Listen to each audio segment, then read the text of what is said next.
Ulangan pasal 32 dengan judul, Nyanyian Musa. Beginilah firman Tuhan, pasanglah telingamu, hai langit, aku mau berbicara, dan baiklah bumi mendengarkan ucapan mulutku. Mudah-mudahan pengajaranku menitik laksana hujan, perkataanku menetes laksana embun, laksana hujan renai ke atas tunas muda, dan laksana dirus hujan ke atas tumbuh-tumbuhan. Sebab nama Tuhan akan kuserukan, berilah hormat kepada Allah kita.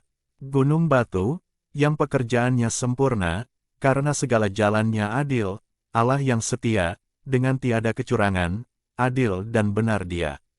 Berlaku busuk terhadap Dia, mereka yang bukan lagi anak-anaknya, yang merupakan noda, suatu angkatan yang bengkok dan belat-belit. Demikianlah engkau mengadakan pembalasan terhadap Tuhan, hai bangsa yang bebal dan tidak bijaksana. Bukankah Ia Bapamu yang mencipta engkau, yang menjadikan dan menegakkan engkau? Ingatlah kepada zaman dahulu kala, perhatikanlah tahun-tahun keturunan yang lalu, tanyakanlah kepada ayahmu, maka ia memberitahukannya kepadamu, kepada para tua-tuamu, maka mereka mengatakannya kepadamu. Ketika Sang Maha Tinggi membagi-bagikan milik pusaka kepada bangsa-bangsa, ketika Ia memisah-misah anak-anak manusia, maka Ia menetapkan wilayah bangsa-bangsa menurut bilangan anak-anak Israel. Tetapi bagian Tuhan ialah umat-Nya, Yakub ialah milik yang ditetapkan baginya. Didapatinya dia di suatu negeri, di padang gurun, di tengah-tengah ketandusan dan auman padang belantara. Dikelilinginya dia dan diawasinya, dijaganya sebagai biji matanya. Laksana Raja Wali menggoyang bangkitkan isi sarangnya, melayang-layang di atas anak-anaknya, mengembangkan sayapnya, menampung seekor, dan mendukungnya di atas kepaknya. Demikianlah Tuhan sendiri menuntun dia, dan tidak ada Allah asing menyertai dia. Dibuatnya dia berkendaraan mengatasi bukit-bukit di bumi, dan memakan hasil dari ladang, dibuatnya dia mengisap madu dari bukit batu, dan minyak dari gunung batu yang keras.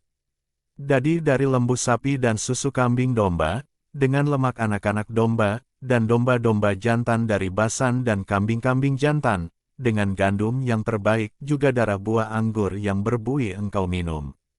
Lalu menjadi gemuklah Yeshurun, dan menendang ke belakang, bertambah gemuk engkau, gendut dan tambun, dan ia meninggalkan Allah yang telah menjadikan dia, ia memandang rendah gunung batu keselamatannya. Mereka membangkitkan cemburunya dengan Allah asing, mereka menimbulkan sakit hatinya dengan dewa kekejian. Mereka mempersembahkan korban kepada roh-roh jahat yang bukan Allah, kepada Allah yang tidak mereka kenal, Allah baru yang belum lama timbul, yang kepadanya nenek moyangmu tidak gentar. Gunung batu yang memperanakkan engkau, telah kau lalaikan, dan telah kau lupakan Allah yang melahirkan engkau. Ketika Tuhan melihat hal itu, maka Ia menolak mereka, karena Ia sakit hati oleh anak-anaknya lelaki dan perempuan. Ia berfirman, Aku hendak menyembunyikan wajahku terhadap mereka, dan melihat bagaimana kesudahan mereka, sebab mereka itu suatu angkatan yang bengkok, anak-anak yang tidak mempunyai kesetiaan. Mereka membangkitkan cemburuku dengan yang bukan Allah, mereka menimbulkan sakit hatiku dengan berhala mereka. Sebab itu aku akan membangkitkan cemburu mereka dengan yang bukan umat, dan akan menyakiti hati mereka dengan bangsa yang bebal. Sebab api telah dinyalakan oleh murkaku, dan bernyala-nyala sampai ke bagian dunia orang mati yang paling bawah, api itu memakan bumi dengan hasilnya, dan menghanguskan dasar gunung-gunung. Aku akan menimbun malapetaka ke atas mereka, seluruh anak panahku akan kutembakkan kepada mereka.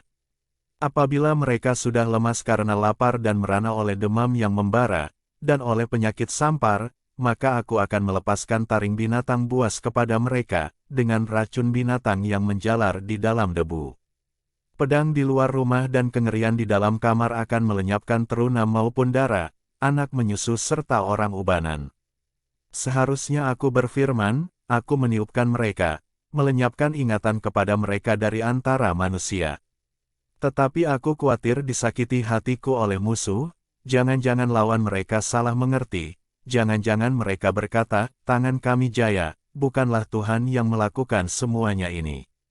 Sebab mereka itu suatu bangsa yang tidak punya pertimbangan, dan tidak ada pengertian pada mereka. Sekiranya mereka bijaksana, tentulah mereka mengerti hal ini, dan memperhatikan kesudahan mereka. Bagaimana mungkin satu orang dapat mengejar 1.000 orang, dan 2 orang dapat membuat lari 10.000 orang, kalau tidak gunung batu mereka telah menjual mereka, dan Tuhan telah menyerahkan mereka. Sebab bukanlah seperti gunung batu kita gunung batu orang-orang itu, musuh kita boleh menjadi hakim. Sesungguhnya, pohon anggur mereka berasal dari pohon anggur Sodom, dan dari kebun-kebun Gomora, buah anggur mereka adalah buah anggur yang beracun, pahit gugusan-gugusannya. Air anggur mereka adalah racun ular, dan bisa ular tedung yang keras ganas. Bukankah hal itu tersimpan padaku, termeterai dalam perbendaharaanku? Hakkulah dendam dan pembalasan, pada waktu kaki mereka goyang, sebab hari bencana bagi mereka telah dekat, akan segera datang apa yang telah disediakan bagi mereka. Sebab Tuhan akan memberi keadilan kepada umatnya, dan akan merasa sayang kepada hamba-hambanya, apabila dilihatnya, bahwa kekuatan mereka sudah lenyap, dan baik hamba maupun orang merdeka sudah tiada. Maka ia akan berfirman, di manakah Allah mereka, gunung batu tempat mereka berlindung? Yang memakan lemak dari korban sembelihan mereka, meminum anggur dari korban curahan mereka. Biarlah mereka bangkit untuk menolong kamu, sehingga kamu mendapat perlindungan. Lihatlah sekarang, bahwa akulah Dia. Tidak ada Allah kecuali aku. Akulah yang mematikan dan yang menghidupkan, aku telah meremukkan, tetapi akulah yang menyembuhkan, dan seorang pun tidak ada yang dapat melepaskan dari tanganku. Sesungguhnya, aku mengangkat tanganku ke langit, dan berfirman, demi aku yang hidup selama-lamanya. Apabila aku mengasah pedangku yang berkilat-kilat, dan tanganku memegang penghukuman, maka aku membalas dendam kepada lawanku, dan mengadakan pembalasan kepada yang membenci aku. Aku akan memabukkan anak panahku dengan darah, dan pedangku akan memakan daging, darah orang-orang yang mati tertikam dan orang-orang yang tertawan, dari kepala-kepala musuh yang berambut panjang. Bersorak-sorailah, hai bangsa-bangsa karena umatnya, sebab ia membalaskan darah hamba-hambanya, ia membalas dendam kepada lawannya, dan mengadakan pendamaian bagi tanah umatnya. Judul berikutnya yaitu, Nasihat Musa yang terakhir. Beginilah firman Tuhan. Lalu datanglah Musa bersama-sama dengan Yosua bin Nun dan menyampaikan ke telinga bangsa itu segala perkataan nyanyian tadi. Setelah Musa selesai menyampaikan segala perkataan itu kepada seluruh orang Israel, berkatalah ia kepada mereka, perhatikanlah segala perkataan yang kuperingatkan kepadamu pada hari ini, supaya kamu memerintahkannya kepada anak-anakmu untuk melakukan dengan setia segala perkataan hukum Taurat ini. Sebab perkataan ini bukanlah perkataan hampa bagimu, tetapi itulah hidupmu, dan dengan perkataan ini akan lanjut umurmu di tanah, kemana kamu pergi, menyeberangi sungai Yordan untuk mendudukinya. Judul berikutnya yaitu, Ajal Musa mendekat. Beginilah firman Tuhan, pada hari itulah juga Tuhan berfirman kepada Musa, naiklah ke atas pegunungan Abarim, ke atas gunung Nebo, yang di tanah Moab, di tentangan Yeriho, dan pandanglah tanah Kanaan yang kuberikan kepada orang Israel menjadi miliknya.